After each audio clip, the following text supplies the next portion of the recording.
Marami tayong hindi alam, pero marami tayong gustong malaman. Kaya ang tanong, alam mo ba? Alam mo ba na bagaman hindi naging popular, ay nagkaroon ng McDonald's sa listahan nila ng mga pagkain ng McHotdog. Pero bakit bigla daw itong nawala? Para sa McDonald's ay meron itong dahilan at ito ay mula sa mismong may-ari ng McDonald's na si Ray Kroc. Dahil matapos na kasing mabili ang kumpanya sa McDonald Brother na orihinal na nagmamay-ari nito, ay nag-isip pa siya ng mga pwedeng idagdag sa mga pagkain pwede nilang ibenta. Pangkaraniwan na kasi ang burgers, fries, nuggets at mga sodas.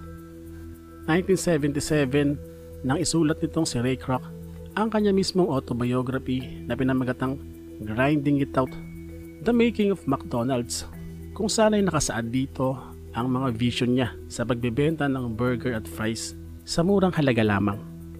At sa libro ay nakasulat din ang ginawa ng kumpanya na pag-i-experiment para makalikha ng pwede ngang maidagdag sa kanilang menu. Isang araw ay pinakilala nila ang McPizza na sinubukan nila sa halos 500 branch bago ito muling inalis sa listahan. Bagaman kamakailan lang ay muli daw itong naisama sa mga mabibili sa branch ng McDo sa Spencer, West Virginia, Orlando at New Haven. Pero bakit tila hindi daw sinusubukan nitong si Kroc ang hotdog noong mga panahong iyon? Ayon daw dito kasi kay Kroc ay hindi siya masyadong fan ng hotdog dahil para sa kanya ay hindi raw ito pasok sa standard ng kumpanya. Dahil hindi ka naman daw nakatitiyak kung ano ba ang content o nilalaman ng hotdog na ipapakain mo sa mga customers. At hindi siya makakapayag ng ganon-ganon lamang. Kaya nga lang sa paglipas ng panahon ay hindi rin napanindigan nitong si Kroc ang kanyang mga sinabi at sinubukan din ng McDonald's na maglabas ng produktong hotdog. At syempre tinawag itong McHotdog. At ito ay nabili lamang sa ilang mga branch, specifically sa mga branches malapit sa Toronto's Skydome, nasa ngayon ay Rogers Center. Alam mo ba na sinasabing ang American flag na inilagay sa buwan ay wala na raw? Noong July 20, 1969, itong si Neil Armstrong at itong si Buzz Aldrin ang sinasabing pinakaunang tao na nakatapak sa buwan. Bilang bahagi ng Apollo 11 mission ay naglagay nga sila ng flag ng Amerika sa moon surface at katabi nito ang isang plaque kung saan ay may nakasulat na "Here men from the planet Earth first set foot upon the moon, July 1969 AD. We came in peace for all mankind." Ang paglalagay o pagtutusok nila ng flag sa buwan ay kasama rin sa mga na-broadcast na pinapanood ng maraming tao sa mundo. At makalipas nga ang matagal na panahon, lagpas kalahating siglo na, at wala na rin nakabalik pang tao sa buwan. Ano na raw kaya ang nangyari sa flag ng US na nakatirik sa buwan? Ang sabi ay wala na raw ito sa kinalalagyan niya. Sa mga Apollo mission kasi na isinagawa ay naglagay din ng mga bandila sa buwan, tulad ng Apollo 12, 16 at 17. Bagaman ng Apollo 11 nga lang ang tao mismo ang nagbaon sa buwan. Kaya nga lang bakit daw yung mismong inilagay pa ng mga astronaut ang hindi na makita? Ayon kasi kay Buzz Aldrin ay inilagay daw nila ang flag kung saan malapit ito sa kanilang sasakyan, na para sa kanya ay isang malaking pagkakamali daw. Dahil nang bumuga na nga ng rocket ang kanilang sasakyan, ayon kay Aldrin ay tumumba daw yata ang flag at baka raw nalusaw nang dahil nga sa apoy na ibinuga ng kanilang sasakyan. Pero ang mga pahayag na iyon ni Buzz Aldrin ay hindi naman sigurado kung yun nga ba talaga ang nangyari, dahil hindi naman talaga niya ito nakita na ganun nga ang nangyari.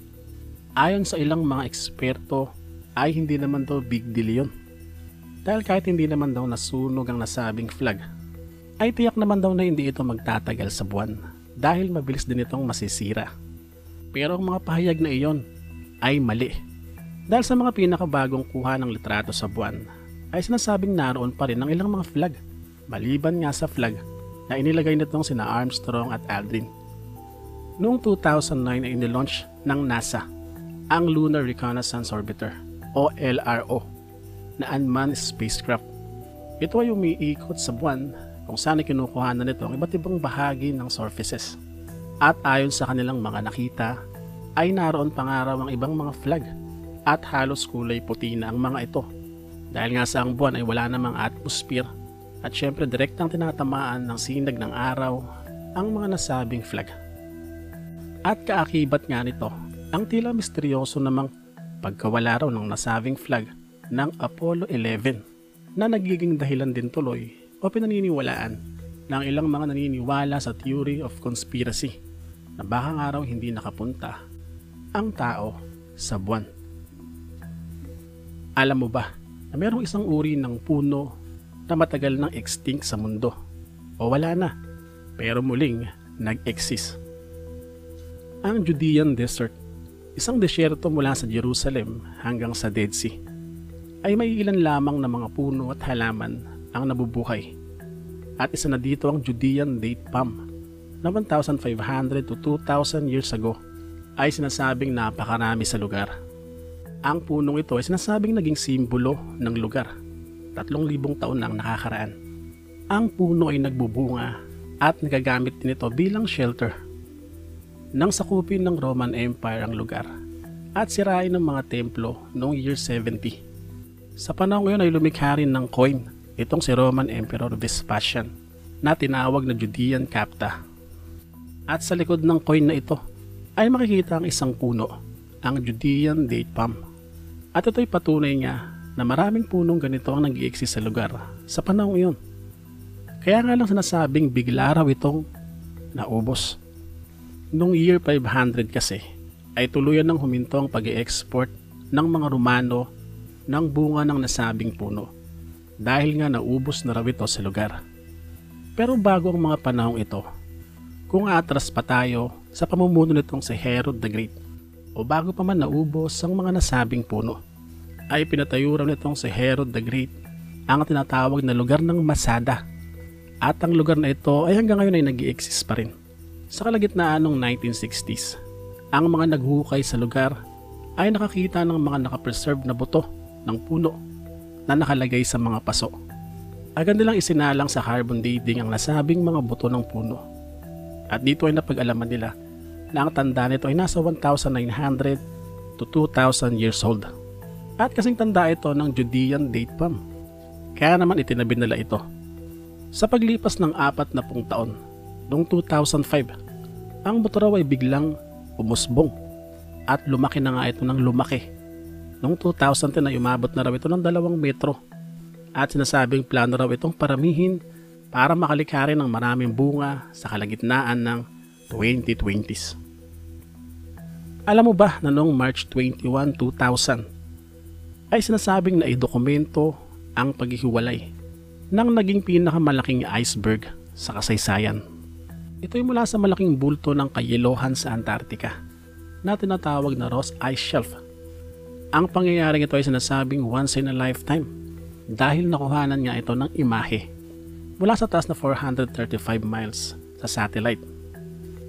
Ang iceberg na ito ay pinangalan ng B-15 na may sukat na 295 by 37 kilometers o 159 by 20 nautical miles. Meron itong surface area na mahigit 11,000 square kilometers na sinasabing sinlaki rin daw ng bansang Jamaica. Pero sa paglipas ng taon ay sinasabing unti-unti rin itong lumiit dahil nga nahati-hati na rin ito hanggang noong October 2005. 2023 naman nang matapyas ang pinakamalaking iceberg ngayon na tinatawag na A23A. At ito naman ay merong area na 3,900 square kilometers. Siyempre mas maliit ito sa B-15 dahil ang B-15 niya ay almost 12,000 square kilometers. Napakalayo, di ba?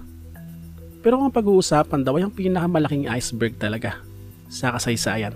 Bagaman hindi ito na i-dokumento o nakuha na ng litrato. Ayon sa mga crew ng USS Glacier, noong November 1956, ay nakita raw nila ang pinakamalaking iceberg, 250 kilometers sa kanluran ng Scott Island. Ito ay sa Southern Ocean. At ang estimate nila dito ay tumataginting na 31,000 square kilometers. Ganon kalaki. Parang 3 ulit ng B-15. At nasabing kasing laki na raw ng bansang Belgium. At dahil nga wala namang litrato at tansya-tansya lang, ay nanatiling ang iceberg na B-15 ang may hawak ng record ng pinakamalaking iceberg sa kasaysayan. Para sa marami pang alam mo ba, see you sa next episode. Bye-bye.